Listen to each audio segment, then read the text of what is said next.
Hey guys, welcome back to Mind Your Conversions, brought to you by Fibr. If you're new here, this is where we break down the art and science of marketing with our hosts, Liv and Max. They will help you understand marketing better, explore fresh strategies, and most importantly, drive higher conversions. So whether you're a seasoned pro, or even if you're just getting started, you're at the right place. Okay, so let's talk landing pages. Okay. We all want to turn those visitors into actual customers, right? Absolutely. That's the goal. It's the dream. Today, we're going to deep dive into all the mistakes people make. Oh, yeah. That could be holding those pages back. For sure. We've got some really great insights from CRO experts. And, well, lucky for us, we've got a conversion rate optimization Right. and landing page design pro right here to break it all down. Happy to be here. Awesome. Ready to ditch those bad pages and get some results. Let's do it. Let's go. It's so interesting how often businesses just kind of Yeah. undermine their own success with these simple mistakes Yeah. with their landing pages. It's like Totally. opening a shop with a confusing layout Uh-huh. and a broken cash register. Right. Like nobody's going to buy anything. Exactly. So before we get into the specifics, Yeah. what actually makes a bad landing page in your opinion?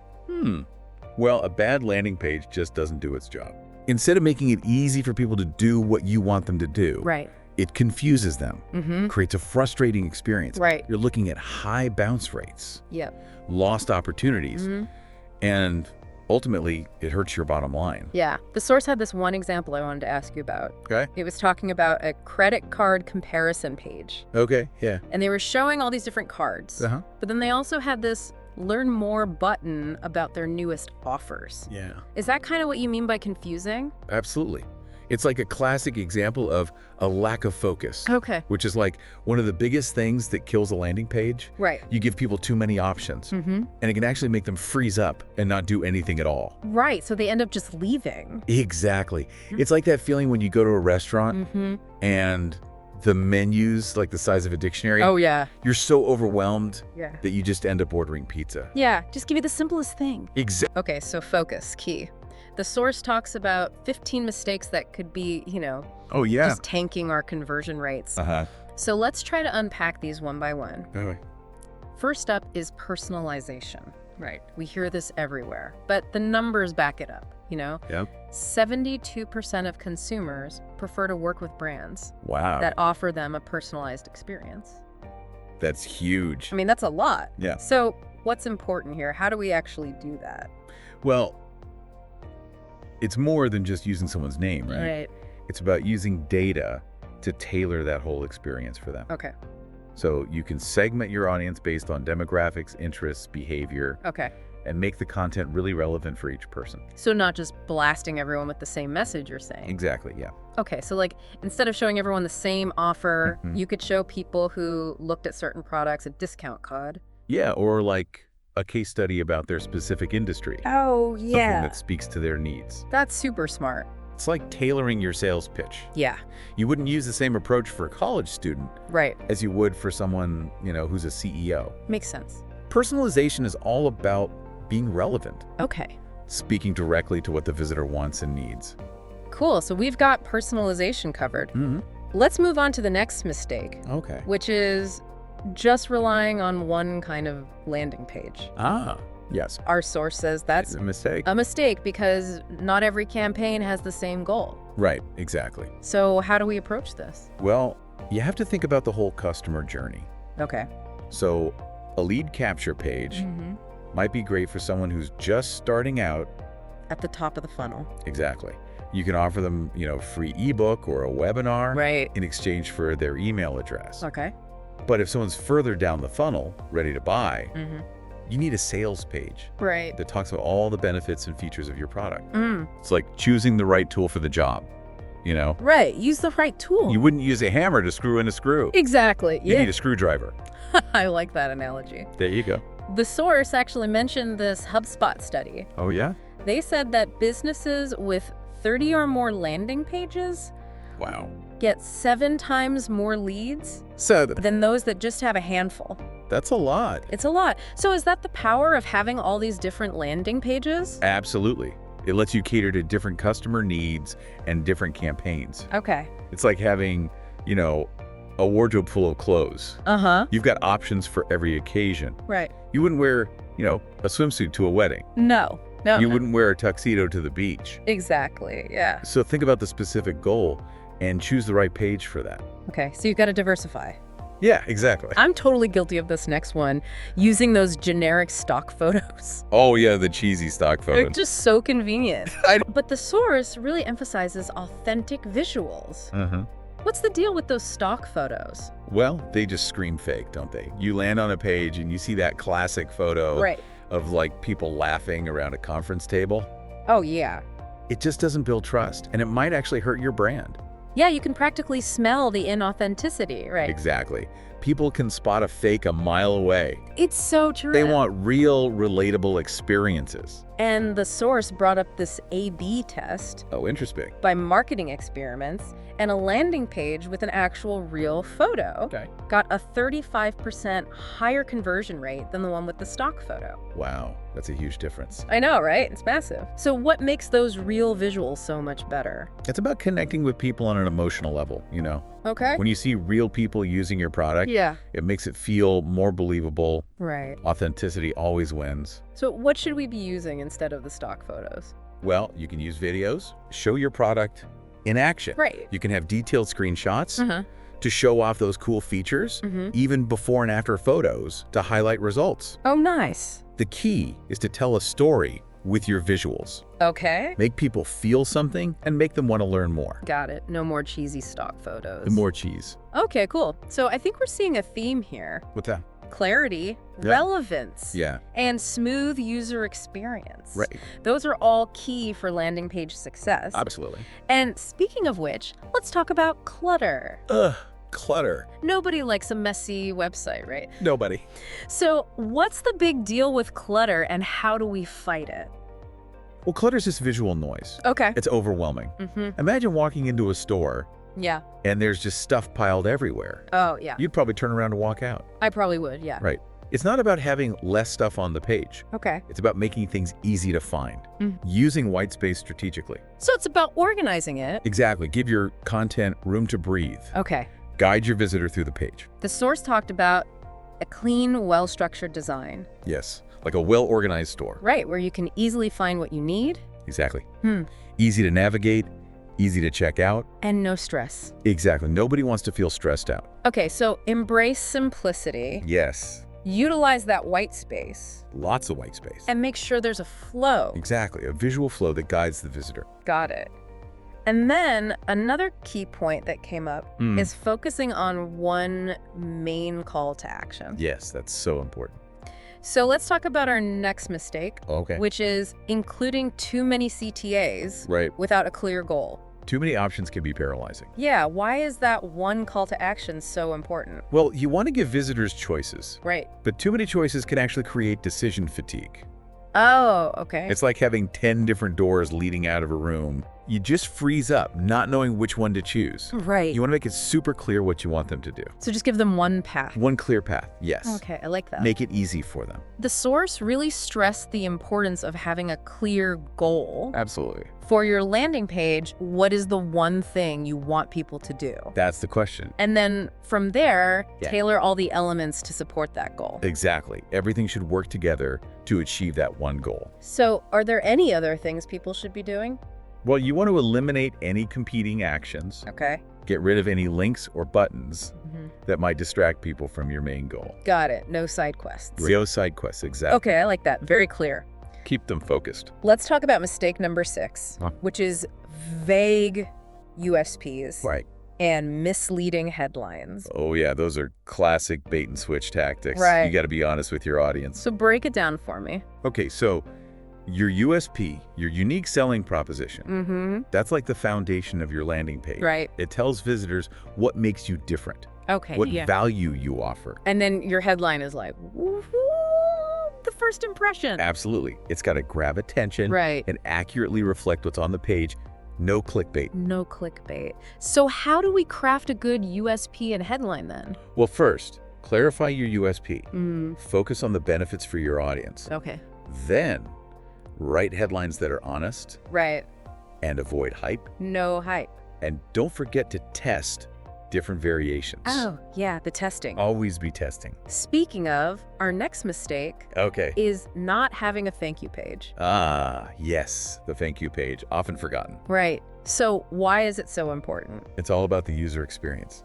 Okay. You're thanking the visitor for taking action, guiding them to the next step. It's like that cherry on top Exactly. for positive interaction. You've worked hard to get them to convert. Now, you need to leave them with a good feeling.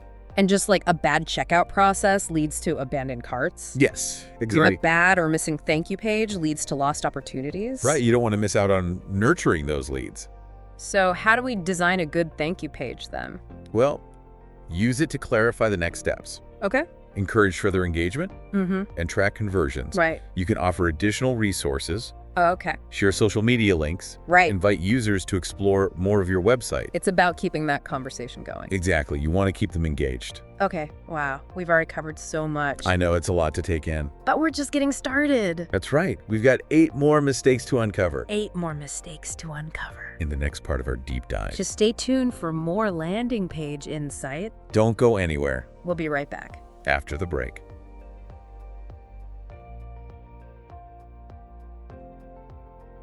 Welcome back. All right, so we dug into a bunch of those landing page mistakes already, Yeah, we're getting there. but we are not done yet. No. Mistake number 8, ignoring UX. Oh, UX, Oh, yeah. user experience. The dreaded UX. It's become such a buzzword. It has. But the source says that bad UX can really sabotage your page. Mm-hmm. So what exactly is UX and why is it so important for landing pages? Think of it like this. UX is the feeling a visitor gets Okay. when they're interacting with your page. Mm-hmm. Is it easy to use? Or is it just clunky and frustrating? Right. Things like slow load times, Oh, yeah. difficult navigation, non-responsive design can make people leave your site before they even really see it. Yeah, and nobody has patience these days No, not at all. for slow websites, right? It's like waiting in line for coffee Mhm. and the barista's moving in slow motion. Yeah, exactly. You just want to leave. Exactly. You're like, I'm out of here. The source even said that page speed Yeah, page speed is huge. is a huge factor. Huge. They had the stat, a 1-second load time Yeah, okay. is linked to like a 40% conversion rate. Wow. But if it takes 2 seconds, 2 seconds. That drops to 34%. That's a big difference. It's massive. Yeah. Every second really does count. Every second counts. Yeah. And thinking about, mobile responsiveness Right. People are on their phones all the time. all the time. So your page has got to work perfectly on those smaller screens. Otherwise, you're missing out on, like, a ton of people. Exactly. It's like having a party Yeah, and not having enough chairs. right. People show up, but they're not going to stay if they got to stand the whole time. No, exactly. So make sure your page is comfortable Okay. for everyone, no matter what device they're using. Okay, so page speed, mobile responsiveness. What else should we be thinking about? Navigation is key too. Okay. Can people find what they're looking for? Right. Is the layout easy to use? Makes sense. And don't forget about interactive elements. Oh, right. Make sure those are working smoothly Okay, I like that. because they can really enhance the whole experience. And speaking of enhancing the experience, let's talk about mistake number 9. All right. Not using social proof. Ah, yes. It's such a powerful thing, It really is. but I feel like it's often overlooked. People forget about it. Why is it so effective, though? Well, social proof uses the experiences of others Okay. to build trust and credibility. Okay. Think about it.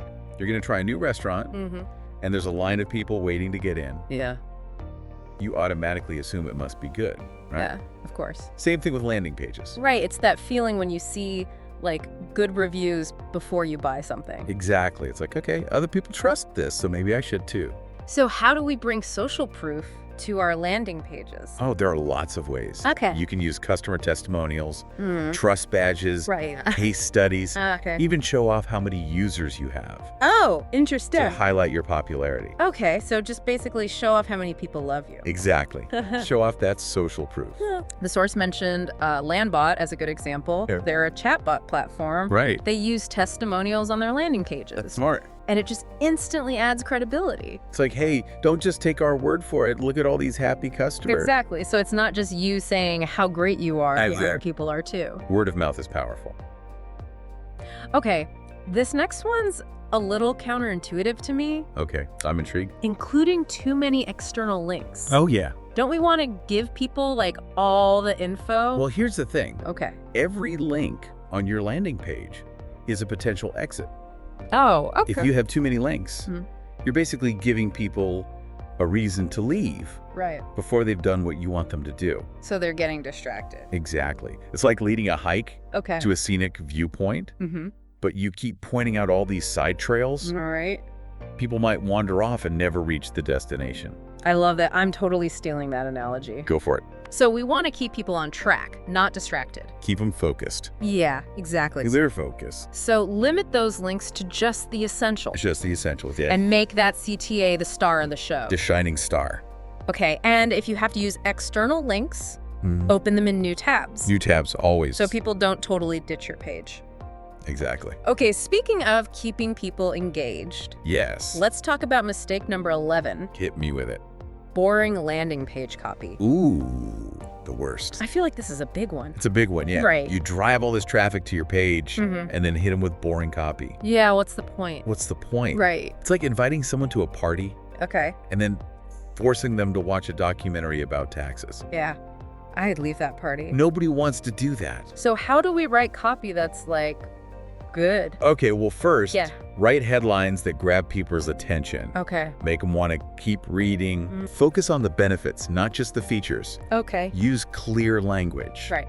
And find your brand voice. Write like you're talking to a friend. Like a human. Like a human, exactly. The source gave this good example. Okay, what was it? ePipe, they fix water pipes. Right. Their headline is, "Stop leaky pipes before they stop you." Ooh, that's good. It's good, right? It's catchy, it's direct. It's impactful. Yeah, it makes you want to learn more. Exactly. That's what good copy does. So we gotta ditch the dull copy. Ditch the dullness. Write words that make an impact. Words with power. Now, this next one surprised me a little bit. What is it? Too many distracting animations. Ah, yes. I always thought animations were supposed to be, like, engaging. They can be, but too much of a good thing, you know? Okay, how so? Well, if there are too many animations, they can actually distract people from the main message. Okay. It's like trying to have a conversation in a room full of flashing lights and spinning objects. Oh yeah, like a disco. Exactly. It's sensory overload. So how do we use animations effectively then? Sparingly, my friend. Okay. Only when they add value. Like maybe draw attention to your CTA. Right. Or highlight key info. Okay. But don't go overboard. Got it. And test. Oh, the testing, it always comes back to that. Always. And that brings us to mistake number 13. Lucky number 13. Not A/B testing regularly. Ah, yes, the importance of testing. I know, it can be like intimidating. It can be, but it's so important. So why is it so crucial for success? Well, A/B testing helps you figure out what really works. You can experiment with different versions of your page and see which one performs better. Like running experiments. Exactly. Like a scientist in the lab. Yeah. You test different variables, see what happens. So what are some good things to test? Test your headlines, your CTAs, images, even your copy. Test one thing at a time. All right. So you can see what's making the difference. Got it. So we can isolate the changes. Yeah, exactly. Isolate those variables. Okay. And then what? Just keep testing. Keep testing. Keep analyzing the data. Right. And adjust based on what you learn. It's an ongoing process. It's ongoing, always evolving. All right. So now let's talk about mistake number 14. Okay, bring it on. Asking for too much info from, those top of funnel customers. Ah, yes, the information overload. I've definitely been guilty of this one. We all have. Right. It's easy to get carried away. But why is it a problem? Well, imagine this. Okay. Someone's just checking out your brand. Right. They're just starting to get to know you. And then, bam, you hit them with a super long form. Right. Asking for all their personal details. It's too much too soon. It's like asking someone to marry you on the first date. Oh, yeah, way too much. You got to build a relationship first. So what's the right approach then? Keep those early forms short and sweet. Okay. Just ask for the essentials, like name and email. Right. Especially for those top of funnel folks. Yeah. As they get to know you better, you can ask for more later. So it's all about building that trust. Trust is key. Yeah. You got to earn that right. All right. Last but not least. Hit me with the final mistake. Mistake number 15. Bring it on. Not matching your ad campaigns to your landing pages. Ah, yes. Consistency is key. It seems basic, It does. But I bet it's easy to overlook. It happens all the time. Why is it so important, though? Well, imagine this. Okay. You click on an ad that promises a discount on a product, Right. but then you land on a page that doesn't even mention the discount. Oh, I'd be so annoyed. Right. You feel misled and frustrated. Totally. It's like a bait and switch. It is. You got to deliver on what you promise. Okay, so how do we make sure our ads and pages are working together? Well, first, keep the messaging consistent. Make sure the visuals match and align the intent of the ad with the content of the landing page. It's all about creating like a smooth journey. Exactly. A seamless experience from start to finish. Okay, no more bait and switch. No more bait and switch. We're done with that. Got it. All right. Wow, that was a lot. I know, right? So many things to think about. It's amazing how much goes into a good landing page. It really is, but it seems like even small changes can make a big difference. They really can. Even tiny tweaks can boost those conversions. That's good to know. Yeah, it's not about overhauling everything. Right. Sometimes it's just about those little adjustments. So, out of everything we talked about, what's the one thing you hope people remember? I think the biggest takeaway is that landing page optimization, it's not a one-time thing, it's an ongoing process. Okay. User behavior is always changing. So we've got to keep learning, experimenting, and adapting. It's like you always have to be on your toes. Exactly. It's like tending a garden. Oh, yeah. You got to keep nurturing it, right? Making adjustments as things change. You can't just plant it and forget about it. Exactly. You got to stay engaged. And one thing from the source that I thought was really good advice. Oh, yeah. What was it? Put yourself in the visitor's shoes. That's so important. It is, right. It's easy to get caught up in the technical stuff. Yeah. And forget about the human on the other side of the screen. Exactly. So yeah, put yourself in their place. Think about what they want, what they need, their whole experience. Yeah, would you be happy if you landed on your own page? Right. That's a good question. Think about it. And that's where the testing comes in, right? Exactly. Testing helps us understand what works for our audience. Right. So we're not just guessing. Nope. We're making data-driven decisions. The source mentioned this platform, Fibr AI. Oh, yeah, I've heard of that. It uses AI to personalize those pages and match them to ad campaigns. That sounds super helpful. I know, right? Especially for those of us who aren't, like, tech wizards. Yeah, exactly. It's like having a little AI assistant to help us out. So, what's one thing our listeners could do today to make their landing pages better? It's a good question. It's one small tweak. Okay, well, maybe they could simplify a form, Okay. add a testimonial, Right. or even just test a new headline. Right. Just start somewhere. Exactly. Any step in the right direction is a good step. And we'd love to hear from you guys, too. Yeah, definitely. What are your landing page struggles? What are your successes? Share them with us. We can all learn from each other. All right. Well, thanks for joining us today Yeah, thanks for having me. for this deep dive into landing pages. It's been a pleasure. And remember, a good landing page is an investment. Absolutely. It's worth the effort. Keep experimenting, keep learning. And keep those conversions coming. Until next time, happy optimizing. See ya. Thanks for tuning in. That's it for this episode of Mind Your Conversions, brought to you by Fibr. I hope you are leaving with fresh ideas and strategies to take your marketing and your conversions to the next level. If you enjoyed today's episode, don't forget to subscribe, share, and leave us a review. Thanks for listening. Until then, take care, and we'll see you next time.